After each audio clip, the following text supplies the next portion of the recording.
আমার এক বন্ধু ছিল জানেন, খুব দুষ্টু। তো আমাদের ক্লাস 6-এ পড়ি আমরা, তা আমাদের অঙ্কে পরীক্ষার খাতা বেরিয়েছে। তা আমি খবর পেয়েছি আমার বন্ধু অঙ্কে 100-এ 5 পেয়েছে, 5, শুধু 5। ওর খাতার ওপর আবার লিখে দিয়েছে 0.5, 100-র ওপর 0.5। তা আমি খবর পেয়েছি, এটা শুধু এটা খবর পাইনি, এর সাথে এটাও খবর পেয়েছি যে ওর বাবা ওকে পেদাচ্ছে, খুব পেদাচ্ছে বাড়িতে। তা স্বাভাবিক, আমার ছোটবেলার বন্ধু, পাড়ায় একসাথে ফুটবল খেলি, আমি ছুটে গেছি বুঝলেন। ছুটে গিয়ে ওর বাবাকে বলছি, আমি যখন গেছি তখন দেখলাম ওর বাবা বেত হাতে খুব মারছে। তা আমি বললাম, কাকু একবার তো অঙ্কে 5 পেয়েছে, এরপর ভালো রেজাল্ট করবে, তুমি মারছো কেন? তো আমার ওই কাকু বলছে যে ও 5 পেয়েছে বলে ওকে মারছি না, ওকে জিজ্ঞাসা করেছি যে তুই অঙ্কে 5 কেন পেয়েছিস। ও তখন উত্তর দিচ্ছে যে আমার বন্ধু মিন্টু সে অঙ্কে 2 পেয়েছে। আপনি টিভিটা চালান সন্ধ্যাবেলা, আপনি সন্ধ্যাবেলা টিভিটা চালান, এ বলছে এসএসসি চোর, এ বলছে তুই ব্যাপম চোর, এ বলছে হাতরাস, ও বলছে হাসখালি, এ বলছে উন্নাও, ও বলছে কামদুনি, ও বলছে তেহেলকা, এ বলছে নারদা। আপনি টিভি চ্যানেলগুলো সন্ধ্যাবেলা চালান, তৃণমূল বিজেপি ছাড়া আপনি অন্য কিছু দেখতে পাবেন না। একটাই কথা, একজন নেতা, সে কোন নেতার বাড়ির সামনে গিয়ে তার বাবাকে ডেকে নিয়ে আসছে, তোর বাবাকে ডেকে নিয়ে আয়, ওর কাকাকে ডেকে নিয়ে আয়। রাজ্যের মুখ্যমন্ত্রী তো এখন, আজকে তো শুনলাম এখানে হেলিপ্যাডে ওই যে চেয়ারম্যানের কি রেসিডেন্সি, সব নামফাম আমি করতে চাইছি না, চেয়ারম্যান কয়লার পয়সায়, কয়লা ঘটকের পয়সায় হোটেল করেছে, আমরা জানি সব, এখানেই তো আছেন এখন। এখান থেকে উড়ে যাচ্ছেন হলদিয়া, এখান থেকে উড়ে যাচ্ছেন, আজকে সকালবেলা আবার নতুন নাটক হয়েছিল, পায়ে নাকি লেগে গেছে হেলিকপ্টারে। এখন মুখ্যমন্ত্রীর ভাষণও বিপ বিপ দিতে হচ্ছে, বিপ বিপ চালাতে হচ্ছে। যে সংবাদপত্র 24 ঘন্টা আনন্দে থাকার কথা বলেন, তাকেও বিপ বিপ চালাতে হচ্ছে। কি সব বেরিয়ে যাচ্ছে মুখ দিয়ে মুখ্যমন্ত্রী। ছোটবেলা কলেজে পড়তো, এ ভাষা আমি শুনিনি অন্তত। এটা রাজনীতি? একটা লোকসভা নির্বাচন, পেট্রোলের দাম, ডিজেলের দাম, রান্নার গ্যাসের দাম, কেরোসিন তেলের দাম, দুধের দাম, বিদ্যুতের দাম, সেসব নিয়ে আলোচনা নেই। কারখানার কি হবে, কাজের কি হবে, প্রান্তিক শ্রমিকের কি হবে, পরিযায়ী শ্রমিকের কি হবে, খাল পারে, রাস্তার পারে, চরে, নদীর চরে, বস্তিতে, রেল লাইনের পারে যে গরিব মানুষগুলো, যে প্রান্তিক মানুষগুলো বসবাস করে, তাদের জীবন যাপন কি হবে? দেশের নেতা পাল্টে লাভ নেই, আমরা বামপন্থীরা বলছি নীতি পাল্টাতে হবে। কোভিড আমাদের দেখিয়েছে যে আমাদের দেশের খেটে খাওয়া গরিব মানুষের কি অবস্থা হয়েছে। আপনি ভুলে যাবেন বলুন তো, কোভিডের সময় হলদিয়ার টাউনশিপের শেখ সোলেমান তার 2টো বাচ্চাকে, একটা বাচ্চাকে সুটকেসে বসিয়েছে, আরেকটা বাচ্চাকে কাঁধে নিয়েছে, মাইলের পর মাইল হাঁটছে। সাংবাদিকরা জিজ্ঞাসা করেছে, দাদা কোথায় যাচ্ছেন? বলছে হলদিয়া যাচ্ছি। বলছে আপনি এখন কোথায়? বলছে হায়দ্রাবাদে। আমার মনে আছে, আমার ছোটবেলা আমার বাবা আমাকে একটা বই পড়তে দিয়েছিল, বুদ্ধদেব গুহর গুণগুগুম্বাদের দেশে। আপনারা অনেকেই পড়েছেন সেই বই। তারপর ক্লাস 5 বা 6-এ পড়ি, তখন কলকাতা শহরের নিউ এম্পায়ার সিনেমায় গিয়ে আফ্রিকান সাফারি সিনেমা দেখাতে নিয়ে গেছিল। আর তখন প্রথমবার দেখেছিলাম আফ্রিকার জঙ্গলের এক প্রান্ত থেকে আরেক প্রান্ত, সেরেঙ্গিটি থেকে মাসাইমারা, মাসাইমারা থেকে সেরেঙ্গিটি, লক্ষ লক্ষ প্রাণী খাবারের জন্য, জলের জন্য মাইগ্রেট করে, মাইগ্রেশন হয়। এই কোভিড আমাদের দেখিয়েছে ভারতবর্ষের গরিব মানুষের, পরিযায়ী শ্রমিকের অবস্থা কোভিডের সময় আফ্রিকার জন্তু জানোয়ারের মতো হয়েছে। তাই মোদীর সরকার, তাই আমাদের মমতার সরকার। আপনি ভুলে যাবেন মুঘলসরাই স্টেশনের 2.5 বছরের বাচ্চাটা তার মায়ের আঁচল ধরে টানতে টানতে হিন্দিতে বলছে, মাই উঠো ভুক লেগি হে। ওই মা 750 কিলোমিটার হেঁটে এসে মরে পড়ে আছে। ভুলে যাবেন? আপনি ভুলে যাবেন? হায়দ্রাবাদ থেকে একটা দল হাঁটছিল, 13 জনের দল, হায়দ্রাবাদ থেকে 1500 কিলোমিটার হাঁটবে। গরিব মানুষ, প্যাসেঞ্জার ট্রেন চলছে না তো ভেবেছে বোধহয় গুডস ট্রেনও চলছে না, রেল লাইনের ওপর দিয়ে হাঁটছিল। হাঁটতে হাঁটতে ক্লান্ত হয়ে বসে বিকেল যখন নেমেছে, সন্ধে যখন নামবে সেরকম সময় আলুর চোখা রুটি খেতে বসেছে। ঠিক সেই সময় গুডস ট্রেন পিষে দিয়ে চলে গেছে। আমার মনে আছে, আমার মনে পড়লে সেদিনের আনন্দবাজার পত্রিকা বা যে কোনো পত্রিকা, রুটি চোখা, আলুর চোখা, রুটি আর রক্ত মিশে আছে, ভুলে যাবেন আপনি। ঠিক সেই সময় যখন ভারতবর্ষের গরিব মানুষ বাসস্থান থেকে কর্মস্থলে ফিরতে পারছে না, কর্মস্থল থেকে বাসস্থানে ফিরতে পারছে না, ঠিক সেই সময় তৃণমূলের 2 নম্বরী নেতাদের 2 নম্বরী মালগুলোকে বিজেপিতে জয়েন করানোর জন্য, বিজেপির পতাকা হাতে নিয়ে দেওয়ার জন্য সব্যসাচী, রাজীব ব্যানার্জি, অর্জুন সিং, তৃণমূলের 2 নম্বরী নেতাদের বিজেপিতে জয়েন করানোর জন্য চার্টার্ড ফ্লাইটের ব্যবস্থা করা গেছে, কিন্তু ভারতবর্ষের গরিব মানুষকে, পরিযায়ী শ্রমিকদের বাসস্থান থেকে কর্মস্থলে, কর্মস্থল থেকে বাসস্থানে ফেরার ব্যবস্থা করা যায়নি। একমাত্র একটা রাজ্যের সরকার দেখিয়েছে কোভিডের মডেল কিরকম হতে পারে। সরকার আর্থিকভাবে দেউলিয়া হয়ে গেছে, সেই রাজ্যের নাম কেরালা। কেরালার সরকার ঘোষণা দিয়েছে যে আমাদের তহবিল শেষ হয়ে গেছে, কিন্তু আমরা পরিযায়ী শ্রমিকের পাশে দাঁড়িয়েছি। কেরালা রাজ্যে যে সমস্ত রাজ্য থেকে শ্রমিক এসছে, গরিব মানুষ এসছে, তারা আমাদের কাছে অতিথি, তাদের ট্রেনে সরকারি ব্যবস্থায় ফেরত পাঠানোর ব্যবস্থা করেছি। ভুলে যাবেন আপনি কোভিড। আফ্রিকার জন্তু জানোয়ারেরা যেরকম সেরেঙ্গিটি থেকে মাসাই মারা যায়, মাসাই মারা থেকে সেরেঙ্গিটি আসে, সেরকম ভারতবর্ষের পরিযায়ী শ্রমিকদের অবস্থা করেছে কোভিড মডেল। দুর্গাপুরের দিকে তাকিয়ে দেখুন, গোটা বাংলার দিকে তাকিয়ে দেখুন, কাজ নেই, চাকরি নেই, এসএসসি পরীক্ষা নেই, টেট পরীক্ষা নেই, ফায়ার সার্ভিসে রিক্রুটমেন্ট নেই, রেলে রিক্রুটমেন্ট নেই, ব্যাংকে নতুন করে রিক্রুটমেন্ট নেই, নতুন কোনো কলকারখানা নেই। কোভিডের পর গোটা রাজ্যে 17-18 টাকা মাইনে পাওয়া ছেলে সবজি নিয়ে রাস্তায় বসে পড়েছে। আমাদের রাজ্যে কাজ নেই। আপনি জিজ্ঞেস করুন, তৃণমূল কংগ্রেসের কোন বন্ধুকে জিজ্ঞেস করুন, রাজ্যের মুখ্যমন্ত্রীকে কি না করতে দেখেছেন। রাজ্যের মুখ্যমন্ত্রী শাহরুখ খানকে সেলফি তোলা শেখাচ্ছেন, সানিয়া মির্জাকে টেনিস খেলা শেখাচ্ছেন, আমির খানকে সামার সল্ট দেওয়া শেখাচ্ছেন। হ্যাঁ, একটা কারখানার উদ্বোধন করতে দেখেছেন? একটা কারখানা, একটা সেফটি পিনের কারখানা। সেফটি পিনে তো 2টো পিন আছে, একটা পিন ছেড়ে দিন। একটা আলপিনের কারখানা উদ্বোধন করতে দেখেছেন? একটা আলপিনের কারখানা। আজকে মীনাক্ষীরা সমাবেশ করেছে, মিছিল করেছে, মীনাক্ষী আক্রান্ত, আমাদের কমরেডরা আক্রান্ত। আমরা একটাই কথা বলছি, এই সরকারটা, তৃণমূলের সরকারটা আসলে ভুসির সরকার। আর ভুসির সরকার বলেই ওরা আটাকে আর ভুসিকে আলাদা করতে দিচ্ছে না, ওরা চালকে আর আকাকরকে আলাদা করতে দিচ্ছে না। অযোগ্য প্রার্থীদের যোগ্য প্রার্থীদের দিয়ে অযোগ্য প্রার্থীদের ঢাল করছে। আপনি শুনেছেন কোনদিন? শুনেছেন? 34 বছর আমরা সরকার চালিয়েছি আমাদের রাজ্যে।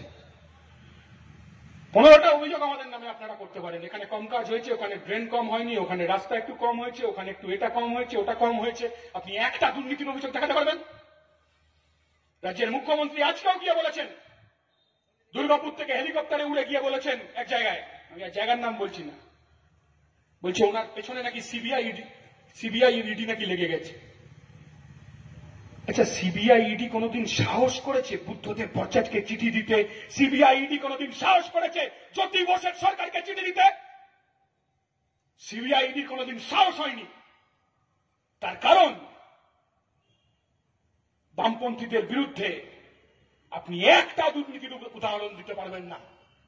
যদি কোথাও কোনো ছোটখাটো দুর্নীতি হয়ে থাকে, তাহলে সিপিআইএম ব্যবস্থা নিয়েছে, বামপন্থীরা ব্যবস্থা নিয়েছে।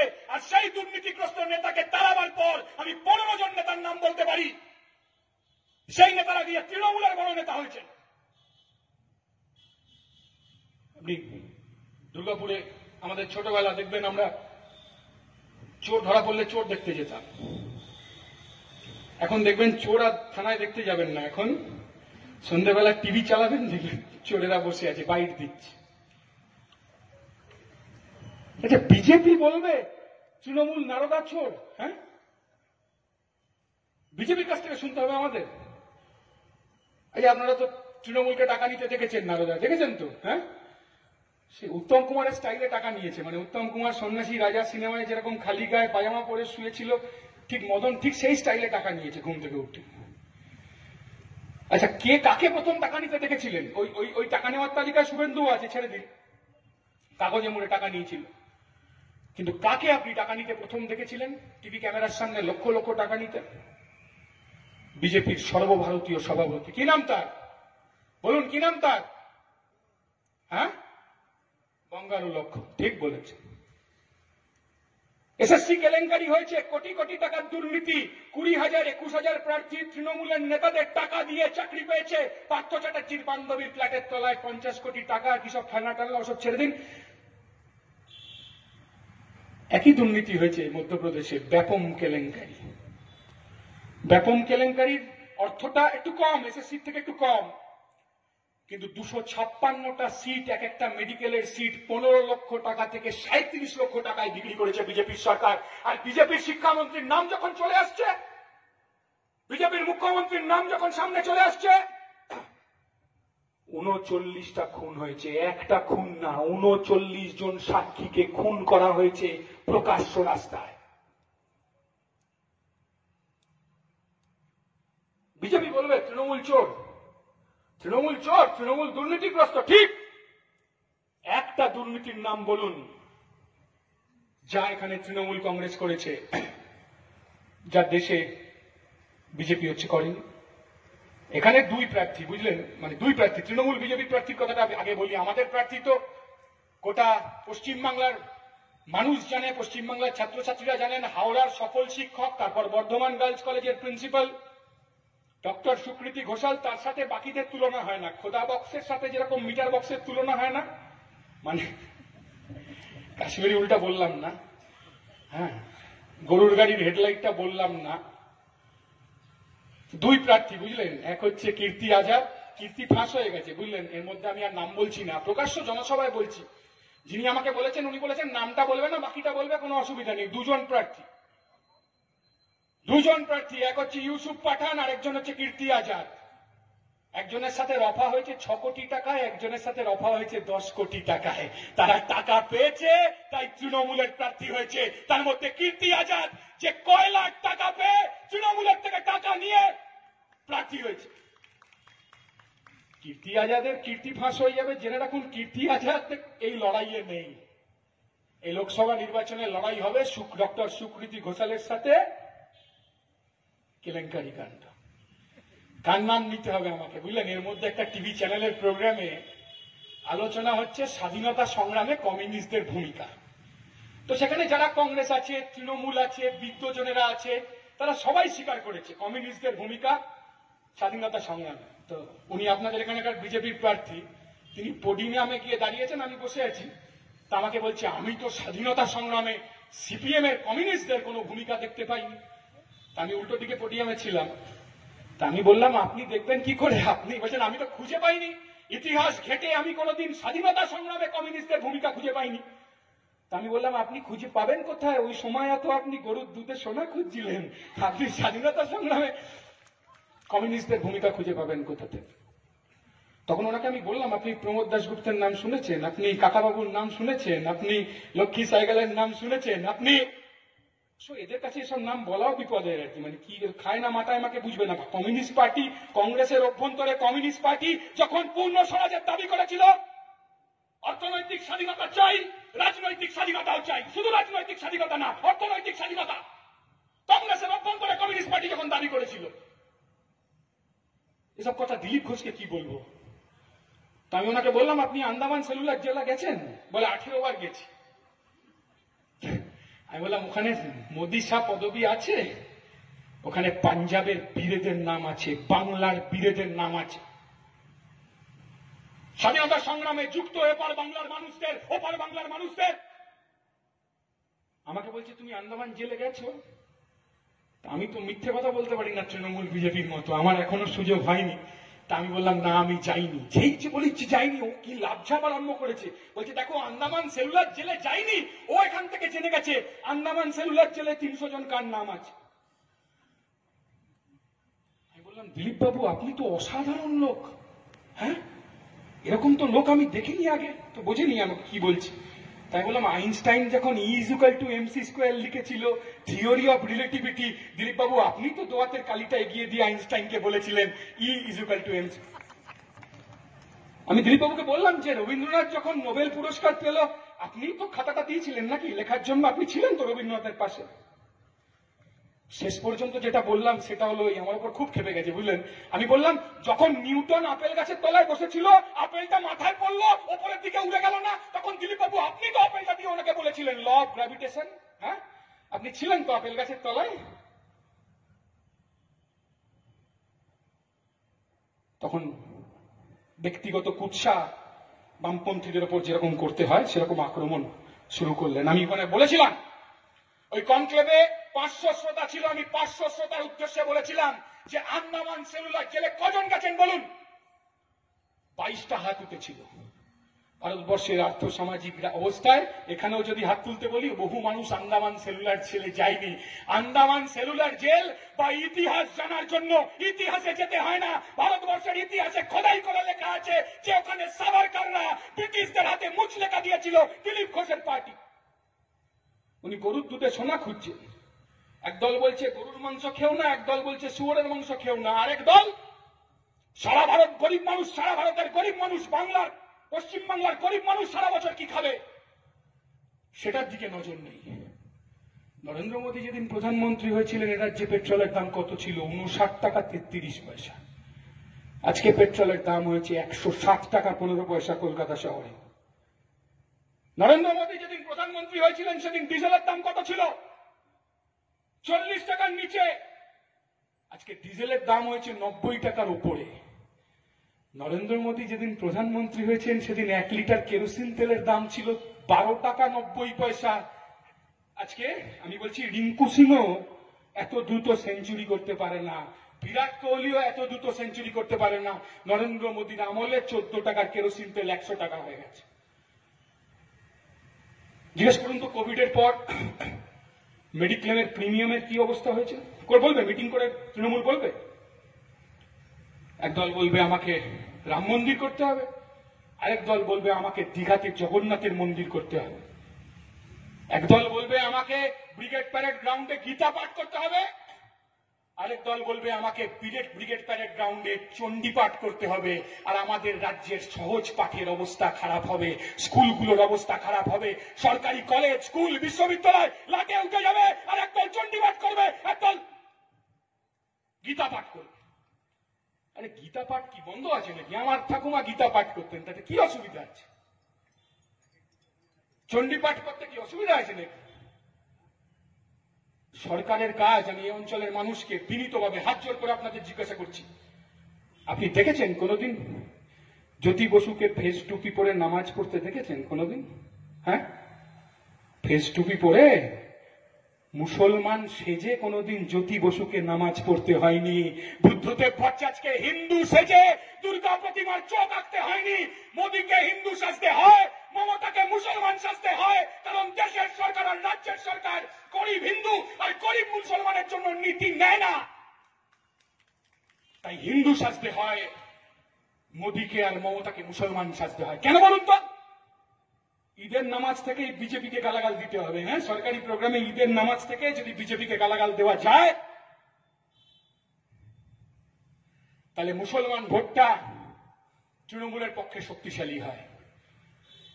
রাম মন্দিরের ভিত্তিপ্রস্তর স্থাপনের সময় যদি 6 মিনিট শুয়ে হিন্দু সাজা যায় তাদের হিন্দুদের ভোটটা বিজেপির পক্ষে সংগঠিত হয়। আমরা বলছি অন্য কথা, লড়াইটা হিন্দু মুসলমানের লড়াই, লড়াইটা এসসি এসটি আদিবাসী তাদের নয়।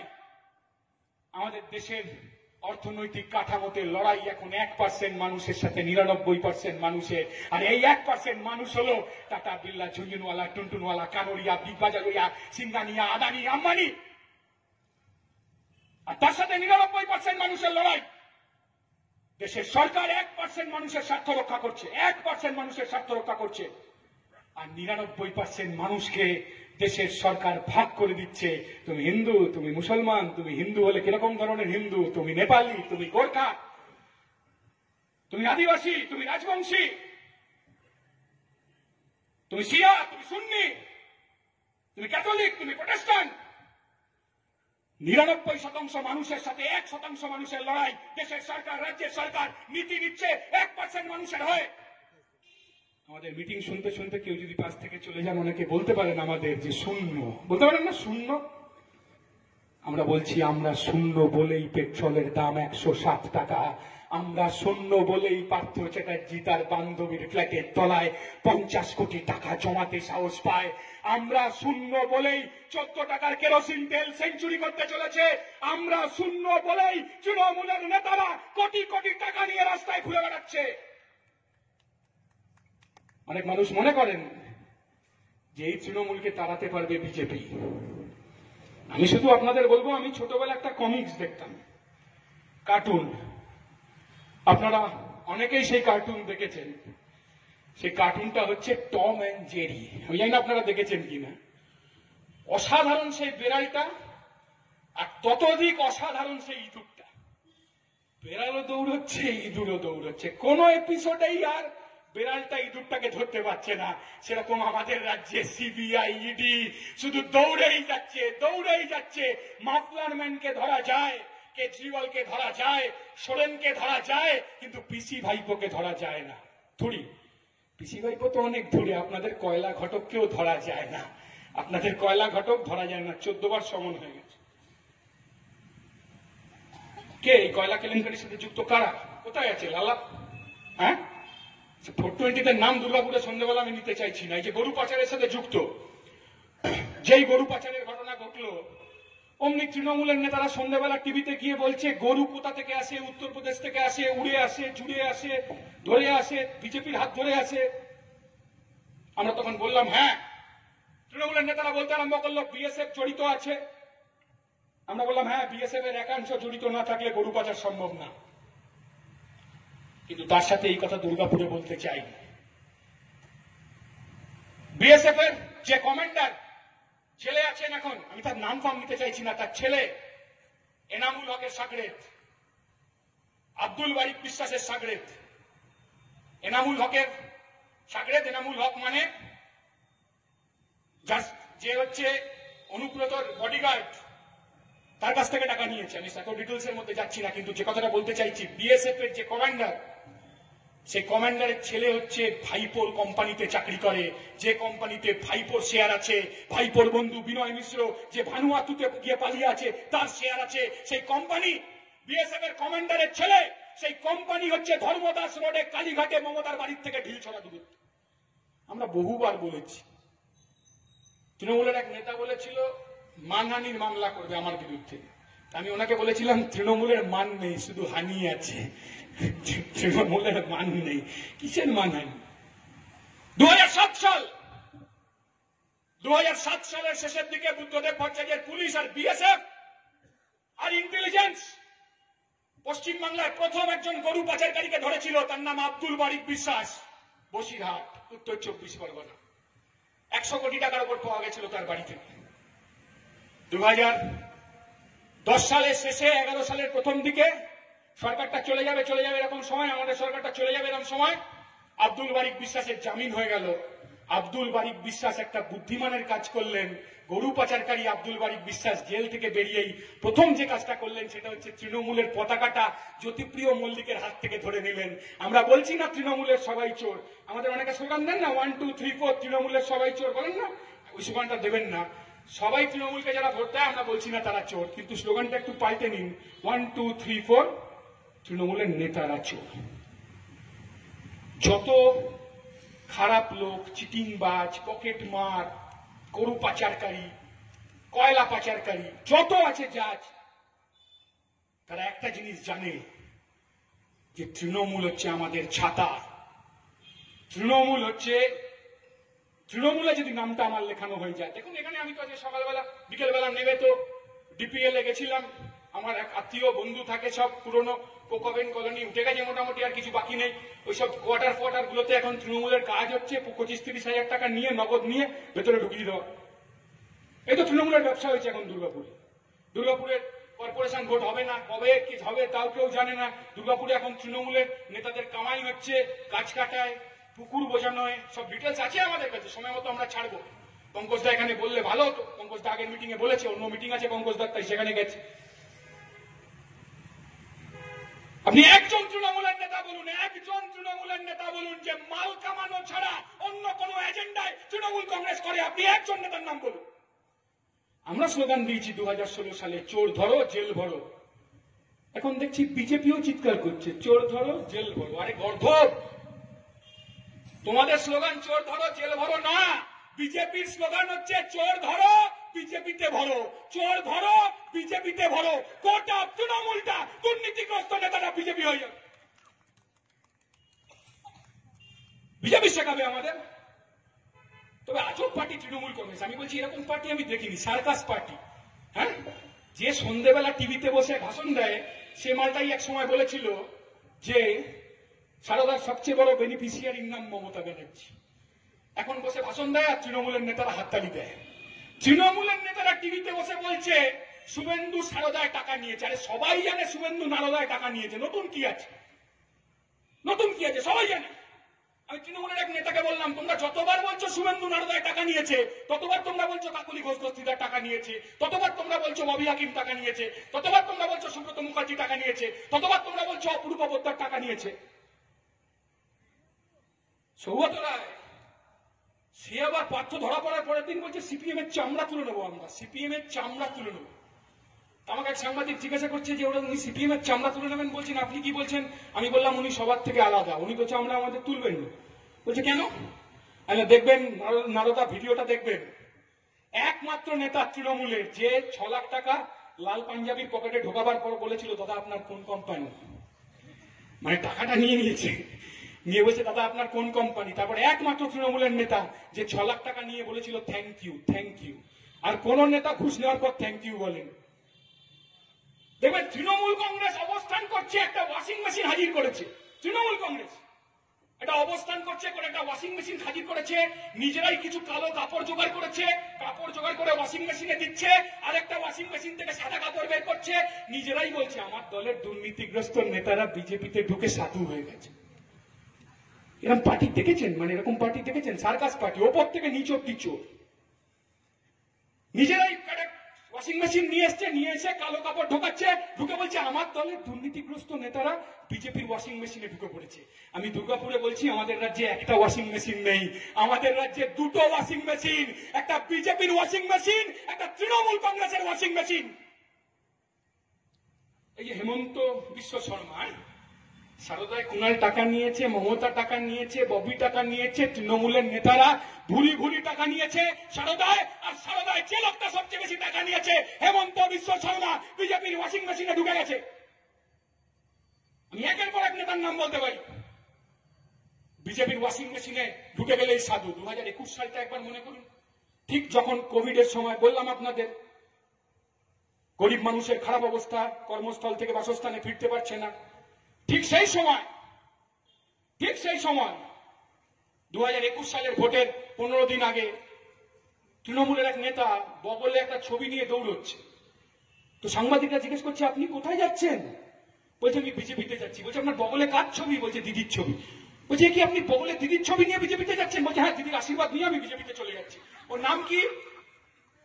রাজীব ব্যানার্জি। যে রাজীব ব্যানার্জি চলে গেল বিজেপিতে, পরের দিন হাওড়ায় গিয়ে মমতা ব্যানার্জি বলছে, আমার কথা না, মমতা ব্যানার্জি বলছে বন সহায়ক দপ্তরে সবচেয়ে বেশি যে দুর্নীতি করেছে সেই লোকটার নাম হচ্ছে রাজীব ব্যানার্জি। এখন রাজীব ব্যানার্জি কোথায়? হ্যাঁ, ব্যাস আবার তৃণমূলে ফেরত চলে এসছে। তাই কটা ওয়াশিং মেশিন? তৃণমূলের ওয়াশিং মেশিন, বিজেপির। একজন নেতা আবার, আমার ঠাকুমা জানেন ছোটবেলা বলতো 7 খুন মাপ। আমি কিছুতেই মানেটা বুঝতাম না যখন ছোট ছিলাম। আমার ঠাকুমা এখন নেই বেঁচে। আমার ঠাকুমা নানান উপমায় কথা বলতো, নানান উপমা দিত। আমার সব কথা মনে নেই, কিন্তু আমি প্রথম বুঝলাম 7 খুন মাপ কাকে বলে এই 2021 সালের তৃণমূলের নেতা যেই বিজেপিতে চলে গেল অর্জুন সিং, অমনি তৃণমূলের নেতারা বলল আমার দলে থাকা অবস্থায় 7টা খুন করেছিল। হ্যাঁ, বলছে আমার দলে থাকা অবস্থায় 7টা খুন করেছিল। তাহলে 7 খুন মাপ করলো কে? তৃণমূল করলো। আর বিজেপিতে চলে যাওয়ার পর বিজেপিও মাফ করে দিল, 7 খুন মাফ হয়ে গেল তৃণমূলে, 7 খুন মাফ হয়ে গেল বিজেপিতে, আবার বিজেপি থেকে তৃণমূলে চলে এলো। দিব্যি ছিল, রসে বসে ভালোই ছিল, ক্যান্ডিডেট না হতে পারে আবার বিজেপিতে চলে গেছে, মালটা গিয়ে আবার বিজেপিরও প্রার্থী হয়ে গেছে। হ্যাঁ, কি circus party, Joker party, Trinamool BJP, কারা তৃণমূল কারা বিজেপি, সকালে তৃণমূল বিকেলে বিজেপি, বিকেলে তৃণমূল সকালে বিজেপি। কেন তৃণমূল থেকে বিজেপি, কেন বিজেপি থেকে তৃণমূল? আসলে যেই ক্ষমতায় থাকুক না কেন, আমার টাকা কামানো, আমার চুরি, আমার জোট চুরি যাতে বজায় থাকে, সেই কারণে যখন তৃণমূল ক্ষমতায় থাকবে তৃণমূল করব, যখন বিজেপি ক্ষমতায় থাকবে তখন বিজেপি করব। আর আমরা বামপন্থীরা বলছি, বামপন্থীরা যখন ক্ষমতায় থাকে তখন 100 দিনের কাজ, বামপন্থীরা যখন ক্ষমতায় থাকে 64টা এমপি হওয়ার পর বামপন্থীরা দপ্তরবিহীন মন্ত্রিত্ব চায় না, কয়লা মন্ত্রী চায় না। 64টা দেশে এমপি হওয়ার পর সাধারণ ন্যূনতম কর্মসূচি 4.5 বছরে মাত্র 25 টাকা কেরোসিন তেলের দাম বাড়ে, রান্নার গ্যাসের দাম বাড়ে। 4.5 বছরে মাত্র 3.5-4 টাকা কেরোসিন তেলের দাম বাড়ে, তারপর দাম কমে যায়। সব পুরো টেনিয়রটায় 1 পয়সা কেরোসিন তেলের দাম বাড়েনি, 1 পয়সা না। বামপন্থীরা যখন 4.5 বছর ক্ষমতায়, বাইরে থেকে সমর্থন করছে, তখন 100 দিনের কাজ, তখন right two information act, RTI, তখন এই বনাঞ্চলে পাট্টা জমির অধিকার, তখন লাভজনক রাষ্ট্রায়ত্ত সংস্থাগুলোকে জলের দরে বিক্রি করতে দেব না, তখন রেলকে বেসরকারীকরণ করতে দেব না, বিমাকে বেচে দিতে দেব না, স্টেট ব্যাংককে মার্জ করতে দেব না, সুদের হার কমানো যাবে না, প্রভিডেন্ট ফান্ড তা কমানো যাবে না, সুদের হার কমানো যাবে না। বামপন্থীরা যখন ক্ষমতায় থাকে, বামপন্থীরা যখন সরকারে থাকে, তখন পেট্রোল, ডিজেল, রান্নার গ্যাস, কেরোসিন তেল, দুধ, বিদ্যুৎ, তাতে ভর্তুকির ব্যবস্থা করা, তার চেষ্টা। সুকৃতি ঘোষাল যদি পার্লামেন্টে যায়, তাহলে নেতা পাল্টানোর জন্য নয়, নীতি পাল্টানোর জন্য। সুকৃতি ঘোষাল যদি কাস্তে হাতুড়ি তারা চিহ্নে ভোটে জিতে পার্লামেন্টে পৌঁছয়, এমনিতে জেনে রাখুন, আজকে ডোমকলের একটা বিধানসভায় 1 লাখ লোকের মিটিং হয়েছে। অধীরদা এবং সেলিমদার নেতৃত্বে ডোমকলে মুর্শিদাবাদ লোকসভা কেন্দ্রে মিটিং হয়েছে আজকে। এবার মানুষ ঠিক করে ফেলেছে, অন্তত 12 থেকে 14টা আসনে তৃণমূল বিজেপির এই পাইনারি ওরা ভাঙবে। মানুষ ঠিক করে ফেলেছে। যে পঞ্চায়েত নির্বাচন আমাদের দেখিয়েছে যে কি করে তৃণমূল বিজেপির পাইনারি ভাঙতে হয়। এমনিতে আজকে আপনাদের এখানে 45 ডিগ্রি গরম, আর আমার প্রায় 45-50 মিনিট বলা হয়ে গেছে। দীর্ঘক্ষণ ধরে আমাদের মিটিং চলছে। যারা বসে আছেন গরমে, অসহ্য গরমের মধ্যে আমাদের কমরেডরা বসে আছেন, আমার মিটিং এর আওয়াজ শুনছেন। আমি দুটো কথা বলে আমার কথা শেষ করে দেবো। যারা বলছেন না দুর্গাপুরে দেখলাম 400 পার, বিজেপি 400 পার, 250 সিট পাবেন তো? হ্যাঁ, সবাই মিলে, একা না, 250 সিট পাবেন তো? 215-20 পেরোতে পারবেন না বিজেপি। আর আমরা বিজেপিকে হারাতে হবে, তৃণমূলকে তাড়াতে হবে। কেন্দ্র থেকে তৃণমূলকে, বিজেপি রাজ্যে বিজেপিকে, দিল্লিতে বিজেপিকে, রাজ্যে বিজেপিকে, পশ্চিমবাংলার তৃণমূলকে হারাতে হবে আর নরেন্দ্র মোদীকে তাড়াতে হবে। তার কারণ আমরা বামপন্থীরা যখন বিজেপি বিরোধী জোটে গেছিলাম, কি হইচই, মিডিয়া, সংবাদ মাধ্যম, টিভি চ্যানেল, একজন চ্যানেলের অ্যাঙ্কার আমাকে বলছে দাদা আপনাদের সাথে তৃণমূলের জোট হবে। আমি বললাম আপনি কি জেগে স্বপ্ন দেখছেন? সেলিমদা তো বলেছে, বৃন্দা কারাজ বলেছে, প্রকাশ কারাজ বলেছে, সীতারাম ইয়েচুরি বলেছে যে তৃণমূলকে 1 ইঞ্চি জমি ছাড়বো না, বিজেপিকেও 1 ইঞ্চি জমি ছাড়বো না। সিপিআইএম চিরকাল বিজেপি বিরোধী, তাই বিজেপি বিরোধী স্ট্যান্ডে থাকবে। শেষ পর্যন্ত মমতা থাকবে তো? আমি সেদিন টিভি চ্যানেলের অ্যাঙ্কারকে বলেছিলাম দাদা আমাদের সাথে আপনি যা ভাব করছেন যেন তৃণমূলের দেওয়াল লেখা শুরু হয়ে গেছে, এমন একটা ভাব আপনার। আচ্ছা আপনি এটা বলছেন না তো কলকাতা কর্পোরেশনের মেয়র ছিল সুব্রত মুখার্জি, ডেপুটি মেয়রের নাম কি ছিল? টিভি চ্যানেলের অ্যাঙ্কার চুপ করে আছে। আমি বললাম ডেপুটি মেয়রের নাম ছিল মীনা দেবী পুরোহিত, তৃণমূলের সমর্থনে বিজেপি প্রার্থী জিতেছিল।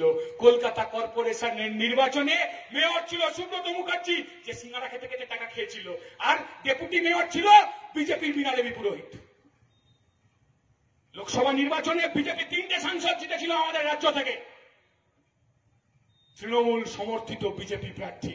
আসলে তৃণমূল কংগ্রেস আর তামিল মানিলা কংগ্রেস দুটো দলকে কংগ্রেস থেকে ভেঙে বিজেপি তৈরি করেছিল, একটা পশ্চিমবাংলা, একটা ওখানে দক্ষিণ ভারতে। দুটো দলকে বিজেপি তৈরি করেছিল। আগে আমরা বলতাম, এখন দেখবেন টিভিতে যে বিজেপির নেতারা যায় সন্ধ্যেবেলার পর, হ্যাঁ, তারাও এখন বলতে শুরু করেছে এই কথা যে আমরা 80 কোটি টাকা দিয়েছিলাম। আর এপাড়ার নদীর নেতা কোনো থাকেন, তৃণমূলের নেতা যদি থেকে থাকেন, আমাদের মাইকের আওয়াজ শুনছেন, আপনারা কল্পনা করতে পারছেন না, কোন কোন আসনে থার্ড হবে তৃণমূল, কোন কোন আসনে ফোর্থ হবে তৃণমূল। তৃণমূলের তো এখন 3 ধরনের নেতা, এক হচ্ছে জেলে, এক হচ্ছে বেলে, আর এক হচ্ছে ডাক এলো বলে। এক হচ্ছে জেলে, এক হচ্ছে বেলে, আর এক হচ্ছে ডাক এলো বলে। আর আরেকটা আছে, কি বলুন তো, 4 ধরনের, জেলে, বেলে, ডাক এলো বলে, ডাক এলেই বিজেপিতে গেল।